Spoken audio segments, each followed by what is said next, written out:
गौरी पुत्र गणेश भगवान की जय। श्री शिवाय नमस्तुभ्यम।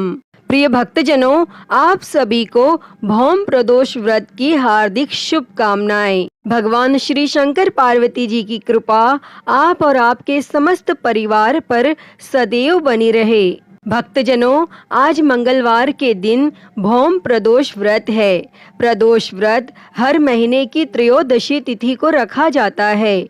महीने में 2 बार प्रदोष व्रत पड़ते हैं, एक कृष्ण पक्ष में और एक शुक्ल पक्ष में। और जब भी प्रदोष व्रत मंगलवार के दिन पड़ता है तो उसे भौम प्रदोष व्रत कहा जाता है।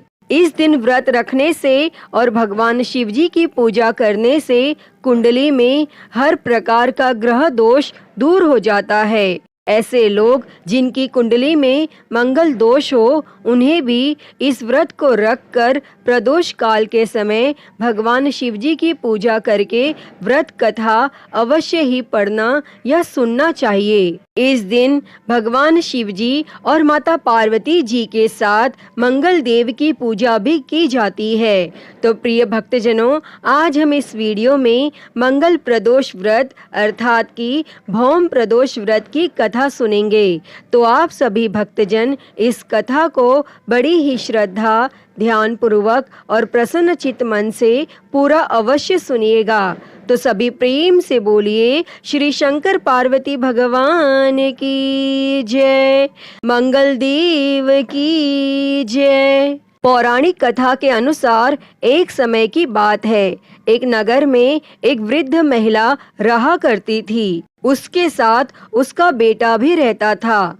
वह वृद्ध महिला भगवान शिव जी की बहुत ही बड़ी भक्त थी। भगवान शिव जी के साथ साथ वह हनुमान जी की भी पूजा किया करती थी और हर महीने प्रदोष व्रत भी रखा करती थी। मंगलवार को वह हनुमान जी की विशेष पूजा करती थी। एक बार हनुमान जी ने अपनी उस भक्त की परीक्षा लेने की सोची और हनुमान जी साधु का वेश धारण कर उस वृद्धा के घर गए और पुकारने लगे कि है कोई हनुमान भक्त जो हमारी इच्छा पूर्ण करे। और यह आवाज उस वृद्धा के कान में पड़ी और वह पुकार सुनकर वृद्धा जल्दी से बाहर आई और साधु को प्रणाम कर बोली, आज्ञा महाराज। और साधु के वेश में हनुमान जी बोले, मैं भूखा हूँ, भोजन करूँगा, तुम थोड़ी सी जमीन लीप दो। और वह वृद्धा द्विधा में पड़ गई। अंततः हाथ जोड़कर बोली, महाराज, लीपने और मिट्टी खोदने के अतिरिक्त आप कोई दूसरी आज्ञा दे, मैं अवश्य पूर्ण करूंगी। तब साधु ने 3 बार प्रतिज्ञा कराने के बाद कहा, तू अपने बेटे को बुला, मैं उसकी पीठ पर आग जलाकर भोजन करूंगा।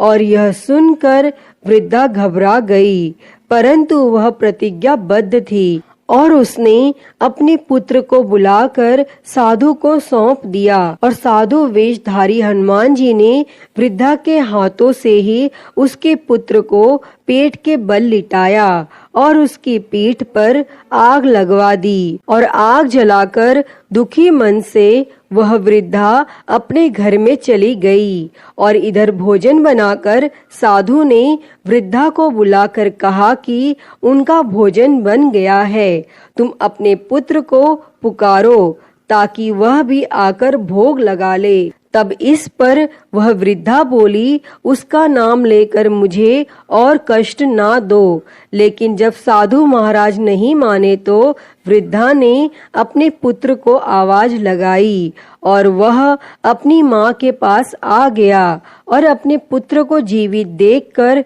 वृद्धा को बहुत ही आश्चर्य हुआ और इस चमत्कार को देख वृद्ध महिला साधु महाराज के चरणों में झुक गई। और जब उसने अपना सिर उठाकर देखा तो सामने साक्षात बजरंगबली खड़े थे। और इस प्रकार बजरंगबली ने उस वृद्ध महिला की भक्ति से प्रसन्न होकर उसे साक्षात दर्शन दिए। और उसके बाद वृद्ध महिला के घर में धन के भंडार भर गए। और इस प्रकार वृद्ध महिला और उसका बेटा बड़ी खुशी खुशी अपने घर में रहने लगे। और अब दोनों ही मिलकर हर महीने पड़ने वाले दोनों पक्षों के प्रदोष व्रत करने लगे। प्रिय भक्तजनों, ऐसी है भगवान शिव जी और बजरंग बली हनुमान जी की महिमा। कहा जाता है कि जो भी भक्त सच्चे मन से प्रदोष व्रत रखता है, उनके सभी मनोकामनाएं भगवान शिव अवश्य पूर्ण करते हैं। अतः हे श्री शंकर पार्वती भगवान जी, इस कथा को कहते, सुनते और हुंकारा भरते सभी पर सदैव अपनी कृपा बनाए रखना। तो सभी प्रेम से बोलिए, श्री शंकर पार्वती भगवान की जय, श्री बजरंग बली हनुमान जी की जय। प्रिय भक्तजनों, आइए अब सुनते हैं सभी मनोकामनाओं को पूरी करने वाली अगली कथा। तो सभी प्रेम से बोलिए, श्री उमापति महादेव की जय। हर हर महादेव। एक नगर में भगवान शिव का एक भव्य मंदिर था, जहां हर वर्ष दूर दूर से भक्तजन भगवान शिव जी के दर्शन के लिए आते थे। उस समय प्रदोष का व्रत था और उस दिन दूर दूर से सभी भक्तजन गंगा जल लेकर भगवान भोलेनाथ को जलाभिषेक करने आए हुए थे और मंदिर का परिसर भक्तों की भीड़ से भरा हुआ था। तभी अचानक आकाश में बिजलियां चमकी और सोने का एक थाल उतरा। उसी के साथ एक भविष्यवाणी भी हुई कि जो कोई भी भगवान शंकर का सच्चा भक्त और प्रेमी होगा, उसी को यह थाल मिलेगा। तब मंदिर के परिसर में उपस्थित सभी लोगों ने यह भविष्यवाणी सुनी और धीरे धीरे सभी इकट्ठा हो गए। और जो लोग मंदिर की व्यवस्था देख रहे थे, उन्हें तो पूरा विश्वास था कि यह थाल हमें ही मिलेगा। इसीलिए वे सभी सबसे आगे आकर खड़े हो गए और सबसे पहले एक पंडित जी आए और बोले, देखिए भाइयों, मैं प्रतिदिन महादेव जी का अभिषेक करता हूँ, इसीलिए मैं ही भोलेनाथ का सबसे निकटवर्ती प्रेमी और भक्त हूँ, इसीलिए थाल मुझे ही मिलना चाहिए। इतना कहकर पंडित जी ने थाल उठाया। जैसे ही पंडित जी ने थाल उठाया, थाल पीतल का हो गया और यह देखकर पंडित जी बड़े ही लज्जित हुए और उन्होंने थाल यथास्थान पर रखा और वहां से निकल गए। इसी प्रकार वहां उपस्थित सभी पंडितों ने खुद को आजमाया, लेकिन शायद उनमें से कोई भी सच्चा भक्त नहीं था। उन्होंने भी थाल यथास्थान पर रखकर चले जाना पड़ा।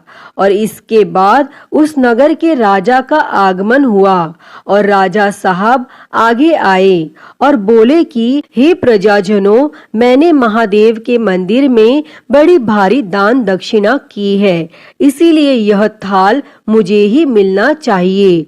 इतना कहकर राजा आगे बढ़े और थाल उठाया।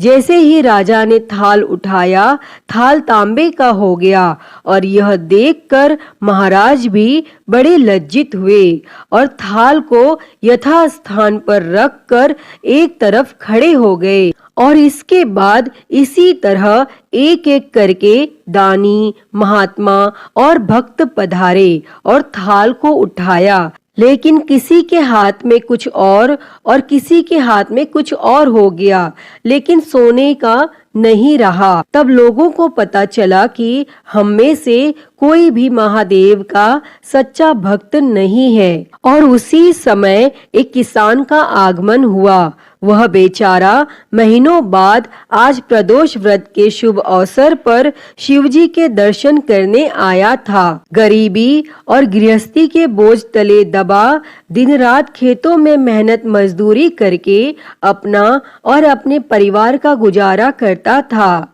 अभी रास्ते में आ ही रहा था कि कोई भिखारी मिल गया और कुछ खाने को मांगने लगा। तब इस किसान को दया आ गई और अपने खाने के लिए जो जो खाना लाया था, वह उसने उस भिखारी को दे दिया। और थाल के बारे में इसने भी सुना था, लेकिन इसने उस ओर कोई ध्यान नहीं दिया। दिया, सीधा मंदिर में गया और महादेव का पूजन करके बाहर आ गया और परिक्रमा करके जाने को हुआ। तभी पीछे से एक व्यक्ति बोला, अरे ओ भाई, तुम भी यह थाल उठाकर देख लो, हो सकता है तुम ही वो सच्चे भक्त हो जिसके लिए यह थाल आया है। तब किसान को लगा कि वह व्यक्ति उसका मजाक बना रहा है, तो किसान ने हंसते हुए कहा, भाई, मैं तो कभी पूजा पाठ नहीं करता, महीने में एक आध बार मंदिर आ जाता हूँ, मैं काहे का सच्चा भक्त। वह आदमी बोला, हम तो देख चुके हैं, हमारी भक्ति 2 कौड़ी की भी नहीं है।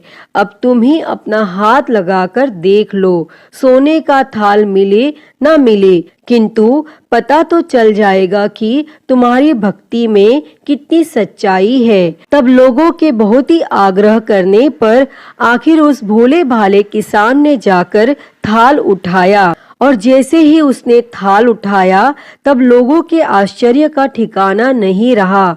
वह सोने का थाल रोशनी से चमकने लगा। यह देखकर सब लोगों में खुशियों की लहर दौड़ गई। सभी लोग उसके जयकारे लगाने लगे और पूछने लगे, भाई, तुम ही सच्चे भक्त हो, अब हमें भी बता दो कैसी भक्ति करते हो जिससे महादेव तुमसे इतने प्रसन्न है। तब वह किसान बोला, भाई, मैं कोई भक्ति नहीं करता, मैं केवल दिन भर खेतों में काम करता हूँ और थोड़ा समय निकालकर जरूरतमंद लोगों की मदद करता हूँ। इसके अलावा भगवान भोलेनाथ का मन ही मन ध्यान कर लेता हूँ और कोई विशेष कार्य नहीं करता। तब लोग पूछने लगे कि तुम लोगों की मदद क्यों करते हो? तब वो किसान बोला, सुकून, दूसरों के चेहरे पर मुस्कान देखकर मुझे जो आनंद और खुशी होती है उसे मैं शब्दों में बयान नहीं कर सकता। शायद यही कारण है कि महादेव मुझसे खुश हैं। प्रिय भक्तजनों, इसीलिए हमेशा याद रखें, सत्कर्म का आनंद भी आनंद से होता है और अंत भी आनंददायक होता है। दुष्कर्म का आरंभ भी दुख से होता है और अंत भी दुखदायक होता है। आप सैकड़ों मील की यात्रा करके भी दूसरे का दिल दुखाते हैं तो आपकी वह तपस्या, साधना और महादेव का दर्शन धूल के बराबर है। तो एक बार सभी प्रेम से बोलिए, हे भगवान भोलेनाथ, जैसे आपने उस किसान पर कृपा दृष्टि बरसाई वैसे ही अपने सभी भक्तजनों का कल्याण करना, सबकी गरीबी दरिद्रता दूर करना और उन्हें मोक्ष देना। हर हर महादेव। प्रिय भक्तजनों, आइए अब सुनते हैं माता पार्वती और भगवान शिव जी की अद्भुत कथा। एक बार माता पार्वती ने भगवान भोलेनाथ से पूछा कि हे भगवान, जो लोग अपने भाग्य से दुखी होते हैं उन लोगों को पहले से ज्यादा दुख क्यों मिलता है, और जो लोग सुख भोगते हैं उन्हें कोई दुख नहीं होता। तब उस समय भगवान ने माता के सवालों का जवाब नहीं दिया और उनके प्रश्न का जवाब देने के लिए उन्हें पृथ्वी लोक पर ले आए। तब दोनों ने मनुष्य देह धारण किया और नगर में पति पत्नी के रूप में रहने लगे। और एक दिन माता पार्वती ने रसोई बनाने की तैयारी शुरू कर दी, लेकिन माता ने देखा कि चूल्हा बनाने के लिए ईंट नहीं है, तो वे अपने घर से बाहर कुछ दूर पर ईंट लेने पहुंची और उन्होंने कुछ जर्जर हो चुके मकान से ईंट ले ली और जाकर चूल्हा तैयार किया। और कुछ समय बाद भोलेनाथ खाली हाथ घर लौटे। तब ऐसा देखकर माता ने पूछा, हे स्वामी, आप कुछ लेकर नहीं आए तो भोजन कैसे बनेगा? और इस पर भगवान ने कहा, अब उसकी जरूरत नहीं पड़ेगी। इसके बाद भगवान ने माता पार्वती से पूछा, हे पार्वती, तुम चूल्हा बनाने के लिए इन ईंटों को कहां से लेकर आई हो? तब माता पार्वती ने कहा, हे प्रभु, इस गांव में बहुत से ऐसे घर भी हैं जिनका रख रखाव सही ढंग से नहीं हो रहा है और उनकी जर्जर हो चुकी दीवारों से मैं ईंट निकाल कर लाई। तब शिवजी ने कहा, अच्छा, जो घर पहले से खराब थे तुमने उन्हें और भी खराब कर दिया। तुम मजबूत घरों की दीवारों से भी ईंट ला सकती थी। तब माता पार्वती जी बोली, हे भगवान, उन लोगों ने अपने घरों का रख रखाव अच्छी तरह किया है और वे सुंदर भी लग रहे हैं और उन्हें बिगाड़ना ठीक नहीं है। उन्हें बिगाड़ने का हमें मन नहीं किया। हे भगवान, इसलिए मैंने खराब हो रहे घरों से ईंट लाई हूँ। तब इस पर शंकर जी ने कहा, हे देवी, कुछ दिन पहले तुमने हमसे एक प्रश्न किया था कि दुखी लोग हमेशा दुखी क्यों रहते हैं और सुखी लोग सदैव सुखी क्यों रहते हैं। तो इसका उत्तर यही है कि जिन लोगों ने अपने जीवन को अच्छे कर्मों से सुंदर बना रखा है उन्हें दुख कैसे हो सकता है। देवी, जो पहले से ही अपने भाग्य को कोसते हैं उन्हीं को दुख प्राप्त होता है। अतः जो मनुष्य मुझ पर विश्वास रख के मेरा पूजन करेगा, बिल्व पत्र मुझे चढ़ाएगा और गंगा जल से मुझे स्नान कराएगा, वह मेरे लिए प्रिय रहेगा। उसे जीवन में कोई दुख नहीं होगा। और यह कहकर भगवान शिवजी माता पार्वती जी के साथ पुनः कैलाश को चले गए। तो सभी प्रेम से बोलिए, श्री शंकर पार्वती भगवान की जय। श्री शिवाय नमस्तुभ्यम। प्रिय भक्तजनों, आइए सुनते हैं श्री उमापति महादेव जी की आरती। तो सभी प्रेम से बोलिए, हर हर महादेव। जय शिव ओमकारा, हो भोले भज शिव ओमकारा। ब्रह्मा विष्णु सदा शिव, भोले भोलेनाथ महाशिव। अर्धांगी धारा, ओम हर हर हर महादेव। एकानन चतुरानन पंचानन राजे, हो भोले पंचानन राजे। हंसासन गरुड़ासन, हंसासन गरुड़ासन। वृषवाहन साजे, ओम हर हर हर महादेव। दो भुज चार चतुर भुज, 10 भुज अति सोहे, हो भोले 10 भुज अति सोहे। तीनों रूप निरखता, भोले जी का रूप निरखता। त्रिभुवन जन मोहे, ओम हर हर हर महादेव। अक्षमाला बनमाला मुंडमाला धारी, भोले मुंडमाला धारी। चंदन मृग मद सोहे, चंदन मृग मद सोहे। भोले शुभकारी, ओम हर हर हर महादेव। श्वेतांबर पीतांबर बाघांबर अंगे, ओ भोले बाघांबर अंगे। सनकादिक ब्रह्मादिक, सनकादिक ब्रह्मादिक। भूतादिक संगे, ओम हर हर हर महादेव। कर के मध्य कमंडल चक्र त्रिशूल धरता, हो भोले चक्र त्रिशूल धरता।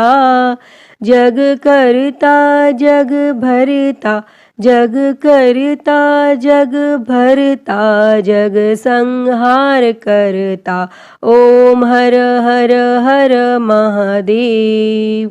ब्रह्मा विष्णु सदा शिव आजीवन एका, हो बोले जानत अविवेका।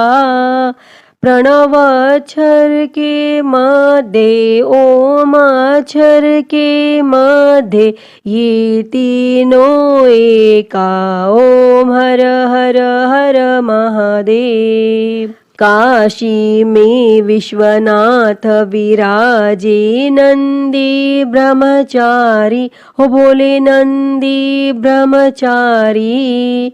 नित उठ दर्शन पावत, रुचि रुचि भोग लगावत, महिमाति भारी। ओम हर हर हर महादेव। त्रिगुण स्वामी जी की आरती जो कोई नर गावे, हो बोले जो कोई नर गावे। कहत शिवानंद स्वामी, जपत हलाहल स्वामी, सुख संपत्ति पावे। ओम हर हर हर महादेव। जय शिव ओमकारा, हो भोले भज शिव ओमकारा। ब्रह्मा विष्णु सदाशिव, भोले भोलेनाथ महाशिव, अर्धांगी धारा। ओम हर हर हर महादेव। ओम हर हर हर महादेव। अच्युतं केशवं राम नारायणं, कृष्ण दामोदरं वासुदेवं, हरे श्रीधरं माधवं गोपिकावल्लभं, जानकी नायकं श्रीरामचन्द्रं भजे।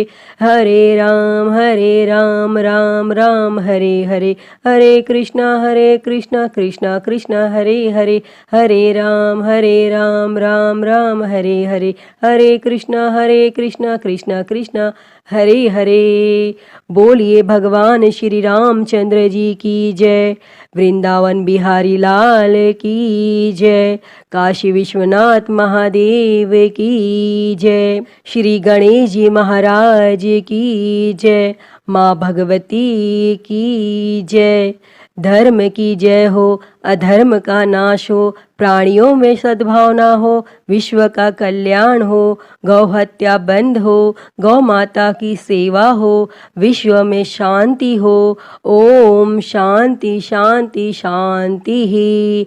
ओम नमः शिवाय, नमो नीलकंठाय, ओम नमः पार्वती पते, हर हर महादेव, हर हर महादेव, हर हर महादेव हर।